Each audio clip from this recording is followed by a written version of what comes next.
Hello friends, welcome back to my YouTube channel. तो guys आज इस प्रॉब्लम का सॉल्यूशन करेंगे और सॉल्यूशन करने से पहले जो लोग इस चैनल पे नए हैं तो प्लीज़ इसको सब्सक्राइब कर दो और बेल आइकन को दबा दो। चलो गाइस प्रॉब्लम का सॉल्यूशन देखते हैं। तो सवाल में बताया गया है एक बार है जो एक फ्रिक्शनलेस सरफेस में मूव कर रहा है। तो ये रहा हमारा बार और दो मास जो एक ही डायरेक्शन में मूव कर रहा है बार की तरफ। ये था बिफोर द कोलिजन, मतलब जब कोलिजन नहीं हुआ था उसका पिक्चर। तो इसके साथ ही बताया गया था ये एक इन इलास्टिक कलीसन है। तो यहाँ पे ये रहा बार हमारा और इन इलास्टिक कलीसन में क्या होगा, दोनों ऑब्जेक्ट इसमें चिपक जाएंगे। तो तीनों ऑब्जेक्ट एक साथ मूव करेंगे फ्रिक्शनलेस सरफेस में। तो हमें यहाँ पे सेंटर ऑफ मास का वेलोसिटी कैलकुलेट करना है तीनों सिस्टम का। तो ये रहा आफ्टर द कलीसन का पिक्चर।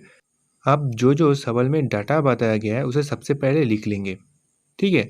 तो सवाल में बताया गया था mass of the bar equal to 0.16 kg, length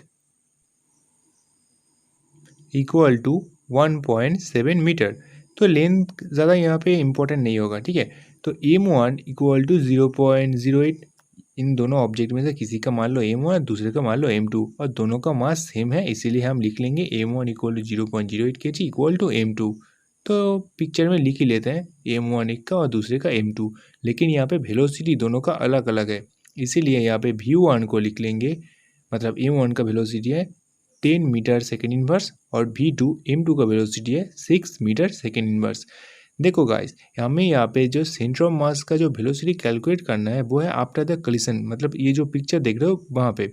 तो यहाँ पे अगर हम टोटल वेलोसिटी कैलकुलेट कर लेंगे, मतलब तीनों ऑब्जेक्ट का, तो वो हो जाएगा velocity of centre of mass. क्योंकि एक ऑब्जेक्ट जब मूव करता है उसके साथ ही तो उसके वेलोसिटी के अनुसार ही सेंटर ऑफ मास भी तो उसी वेलोसिटी में मूव करता है ना। इसीलिए अगर हम यहाँ पे वेलोसिटी और बार का वेलोसिटी कैलकुलेट कर लेंगे आफ्टर द कलिशन, तभी हम velocity of centre of mass calculate कर लेंगे, ठीक है। तो इसी प्रोसेस को हम यहाँ पे जारी करेंगे। और सवाल में बताया गया था ये एक इनइलास्टिक कॉलिशन है और हमने भी सवाल में वैसा ही पिक्चर ड्रॉ किया है, ठीक है। तो अब एक इनइलास्टिक कॉलिशन है, इसीलिए कॉलिशन के पहले बार का वेलोसिटी 0 था, तो वी वी इक्वल टू 0, ठीक है। तो हम यहाँ पे लिख लेंगे कॉलिशन के रूल के अनुसार m1 v1 plus m2 v2 equal to. अब द सिस्टम का देखो यार, आफ्टर द कलिशन के बाद इन तीनों का वेलोसिटी एक हो जाएगा, इसीलिए ये जो वेलोसिटी v है तो यही हो जाएगा सेंटर ऑफ मास का वेलोसिटी। तो लिख लेंगे यहाँ पे m1 plus m2 plus mb का मतलब बार का मास, ठीक है। तो bcm, तो हम यहाँ से सिर्फ vcm को लिख लेंगे m1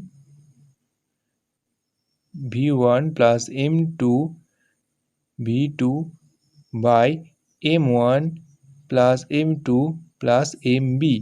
तो फ्रेंड्स हम यहाँ पे सब इन सारी चीज़ों का वैल्यू यहाँ पर पुट कर देंगे, तो हमारे पास v of centre of mass मतलब टोटल सेंटर ऑफ मास का वेलोसिटी यहाँ पे आ जाएगा। तो ऊपर का सारा वैल्यू हम जानते हैं, तो उसे सिंपली बस लिख लेंगे और कैलकुलेट करेंगे।